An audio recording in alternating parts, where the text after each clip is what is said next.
Hello everybody, Spaceboy9 here, coming back at you with another banger of a video.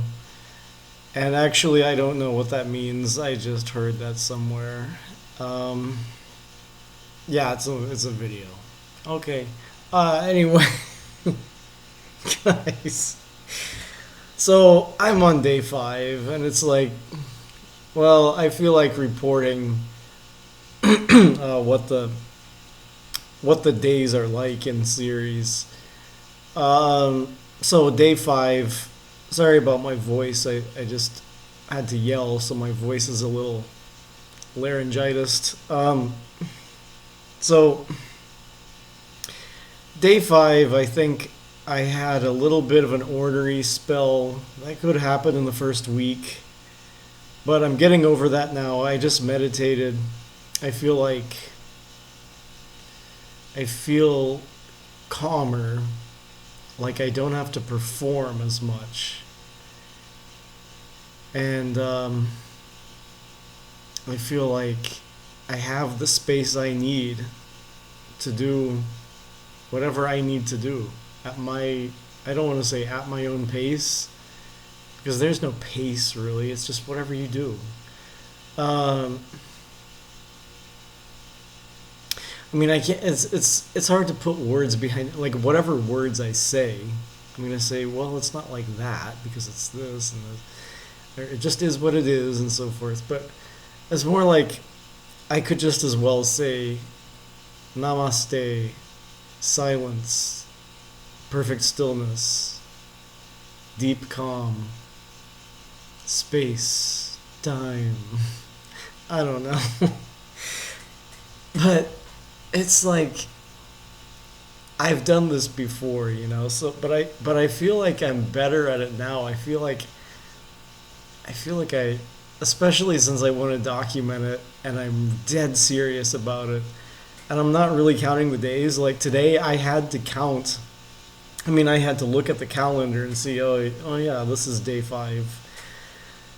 And so I feel like I'm not obligated. You know, I feel like the channel can be whatever I want it to be, and that's okay. Like, and that's okay. Whatever. It's like, so it's I have stage fright just a little bit for some reason. Like but I'm getting used to the idea that I don't care who's there. I'm getting used to the idea that I am an orator. Like, I have a voice. Sorry about the laryngitis, but I have a voice. There's nobody there. Nobody's gonna jump in and help me carry it and help me talk. But I feel like as long as I can just get better as an orator, even if that's all I ever got out of this channel, that's fine. It's like, you know. So there's no that's what I wanted to say. There's no reprimand for a bad channel. Nobody's about to call me into a little YouTube office and talk about, how's your channel going? It's like, no, it's not. I mean, it's just not gonna happen. Like, yeah, you can probably tell I've been through some conditioning in the past where I'm prepped for that kind of thing to be happening, and I am afraid of my channel. but by conditioning, you know. Like, I'm afraid of, I've been conditioned to fear reprimand for my channel, even though nothing's gonna happen. It's like, you know, but it's just as real as the feeling that I don't know how to carry it. I don't know how to orate. There will be people beside, like, there's nobody here, right? There's nobody over there. It's night here. I have time and space to myself, and I like it. This is when I can get things done. I can be at peace. I can meditate. I can talk about my semen retention journey with you, I guess, whoever. I don't care, you know? I mean, it's not that I don't care about whoever's watching, if you're watching, which, I mean, Of course you're watching if you're watching. But the thing is that I don't fear reprimand. I don't fear a bad channel. You know? It's just, it's like, I'm sorry, not sorry. I don't. So, I don't care about my stage fright. I feel like I have all the time in the world to get over it. There's no pressure. I don't feel the pressure to make sure that this is a good channel that catches your attention right away. But that's part of the semen retention journey. Because that's what I'm going through right now. I'm telling you, on day 5, I feel, and it might be just day 5 of recording videos. See, you can never really fish out exactly what semen retention does, because you're always doing other things too. So, but I do feel a neurobiochemical effect. I like science just as much as the next guy. I love neurobiochemicals, but I don't think that it's necessary to break things down all the way back down to dopamine every single time you do something that's good for you. We know what it's like. You are the one experiencing the dopamine system, but you don't have to know you had one. People have already thoroughly explored the dopamine system, and before they even knew that they had one, because we all know what wanting and liking are. Sure, I love the experiments with the lab rats. I would love to do that myself, except I don't like harming animals.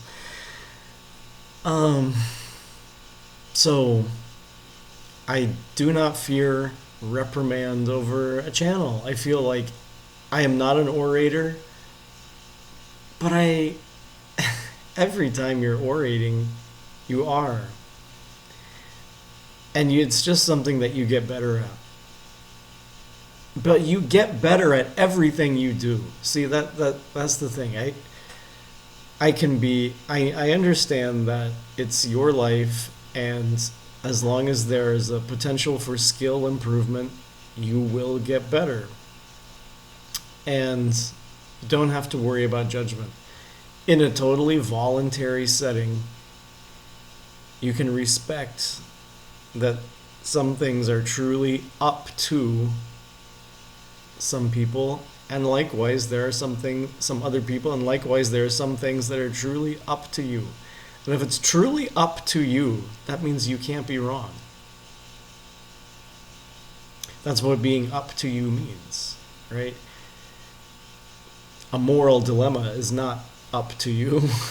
It's your choice, but it's not up to you. The trolley problem and things like that, I'm not talking about that. I'm talking about things where when it's up to you, you're truly not wrong. You truly cannot be wrong by definition, because it's up to you.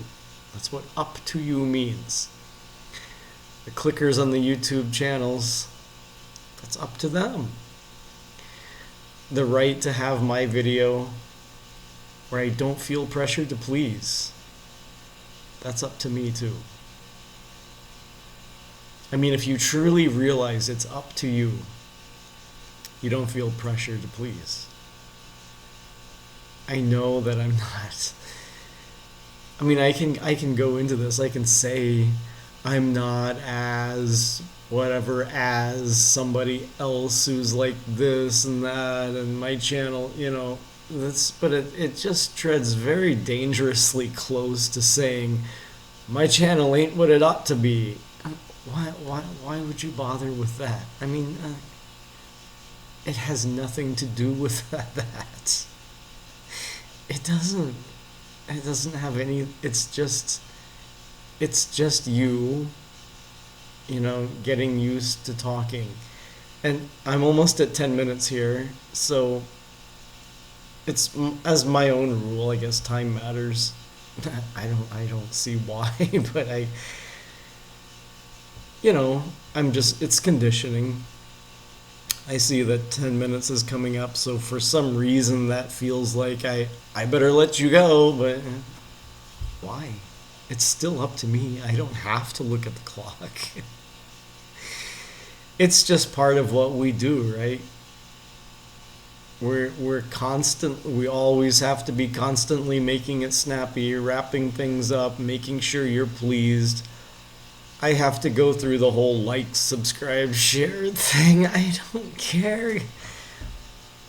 I think a lot of YouTubers just do that because they feel like they have to. Like, share, subscribe. But I don't.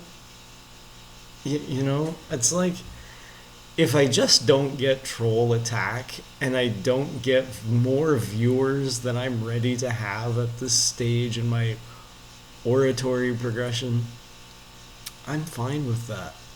I don't want to be a big YouTuber.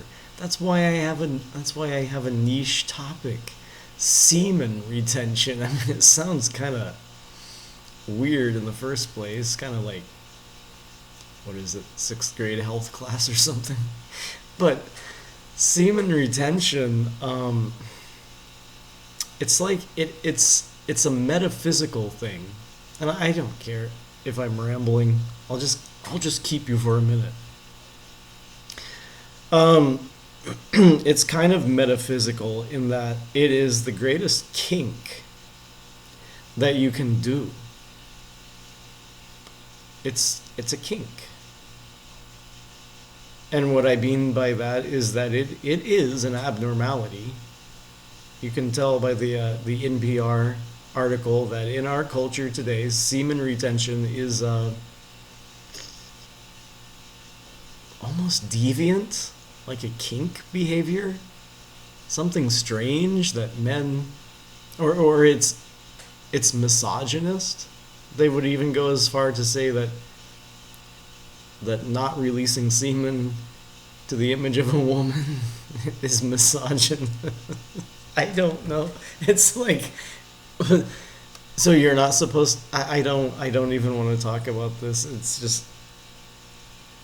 So I'll just go ahead and say what I was gonna say. But so if you don't objectify a woman while you're beating your meat and gratifying yourself, that's misogynist. However, if you objectify women for their bodies, that's misogynist. You can't you can't make this stuff up. I don't know. It's just whoever's producing the publication and whichever message fits their narrative at the time to achieve their goals that they want. That's the message. They don't check it for total integrity from message to message. It's just whatever works for them at the time.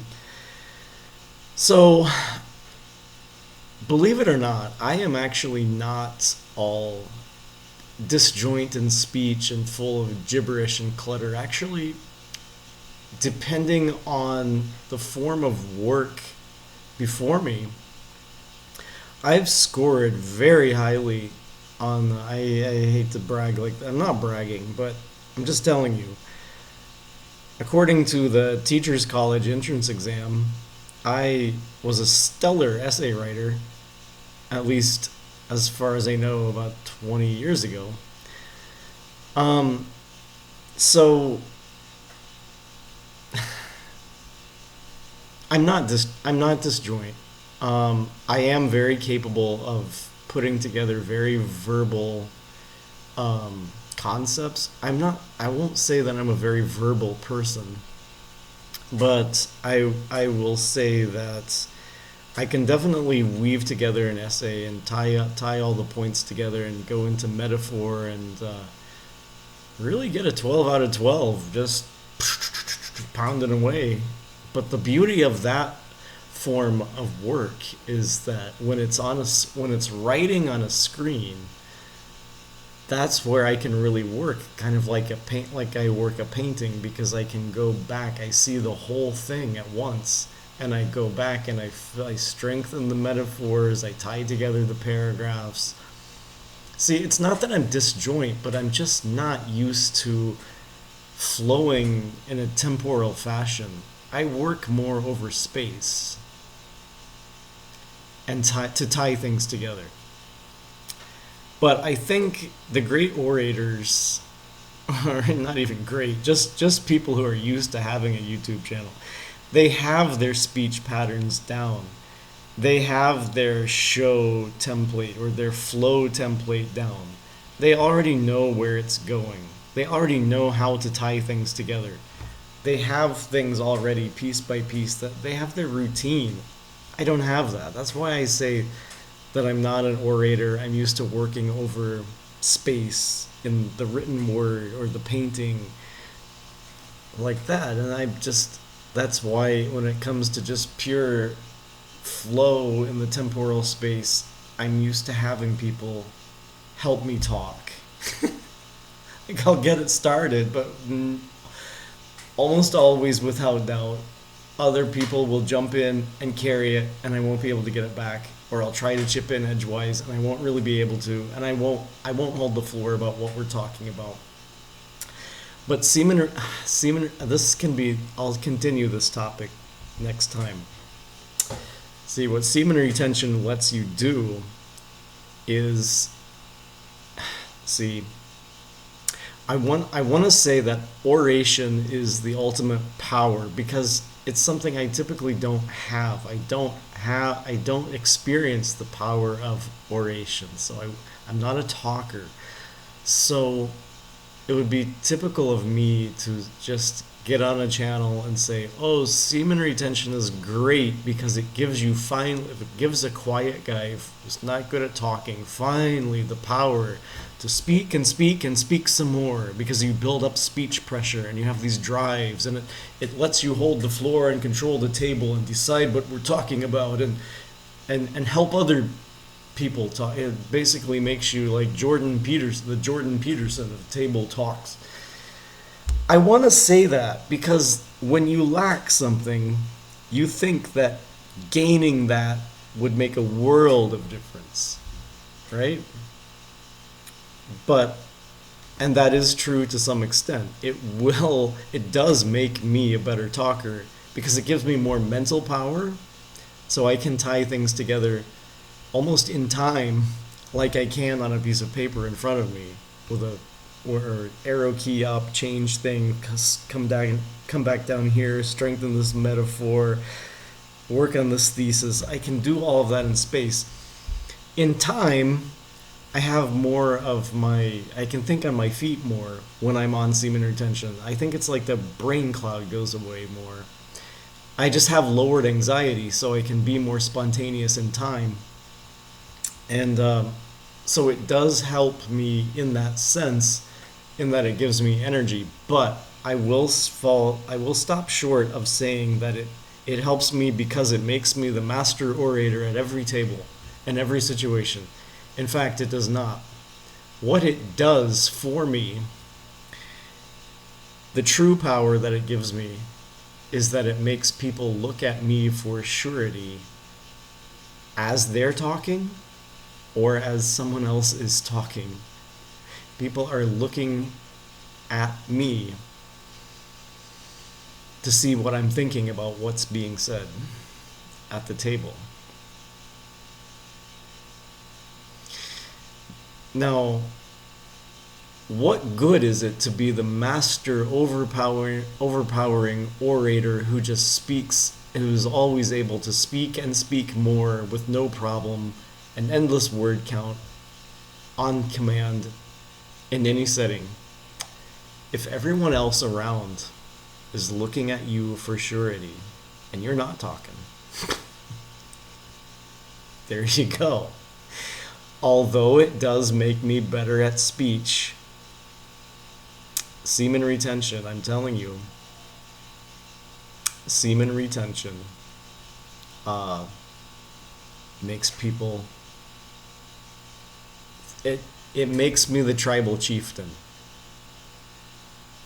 Even though, man, look at me. Okay, but the semen retention makes you the tribal chieftain at the table for reasons that people don't know. It's metaphysical, and for the ladies, there's a kink to it. that they don't understand, and you don't either. But it sure changes. It sure changes the way they look at you. And it sure changes the way you're treated. It might be harder for younger guys. I don't know. I didn't do it when I was younger, and I can report I very much wish I had when I was younger. There are certain situations I went through when I was younger where I had to put up Herculean effort to have my strength, to assert my powers, which they were always like quiet guy yin powers. I've never been very good at exerting overt force. But even the kinds of powers that are in my element, they were harder to achieve when I was younger and not on semen retention. Like, I'll give you one example. If I had to just to get what I wanted, I had to just sit next to somebody and look at them. And I won. That was like, oh gosh, must have been over like 18 years ago or something. I got what I wanted. I actually outlasted everybody there at that place. But it was hard, man. I had real mysterious consciousness powers. How much easier would that have been if I were on semen retention? Very much easier. My power is mostly the spook. I freak people out and they can't handle when I have a problem with somebody, they're spooked. But why should that sound so evil or bad or something? I was being bullied. Okay, that's what I should mention first. I have See, people have often regretted messing with me because I'm spooky and it freaks them out, and they wish they hadn't messed with me because I'm not overt. So anyway, I'll wrap this up here because I feel like that's the natural cadence. I'm not looking at the clock. I just feel like, I mean, I see the time, but it doesn't matter. It's like, whatever, you know? I don't care. I mean, I find myself saying I don't care, but it's not even like that. It's like, when I say I don't care, I don't mean like I don't have the energy for it. I just mean like, it really doesn't matter. Only the force of habit, of conditioning, leads me to a point where I have to say I don't care. See?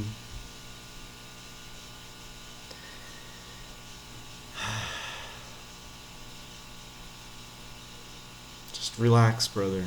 It's alright, man. You'll get through this. You can do this. I can get through day 5. What now? Like it's nothing. Yeah, granted I'm older, but I know this has not always been easy for me.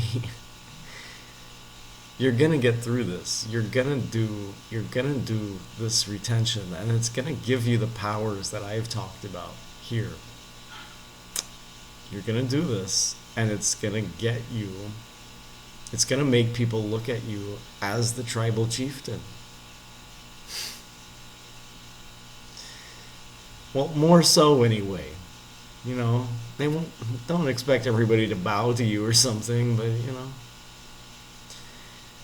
they'll glance over you they'll glance at your reaction a little more. However furtively. Women will be around you a little bit more for no particular reason. You'll find ladies in front of you. They just don't know what it's just, they just so happen to be there. Mm-hmm. Things like that will happen. Like me, I would not have started a YouTube channel on my first day of semen retention if I had not done semen retention before. So you can consider this channel a culmination of my previous streaks.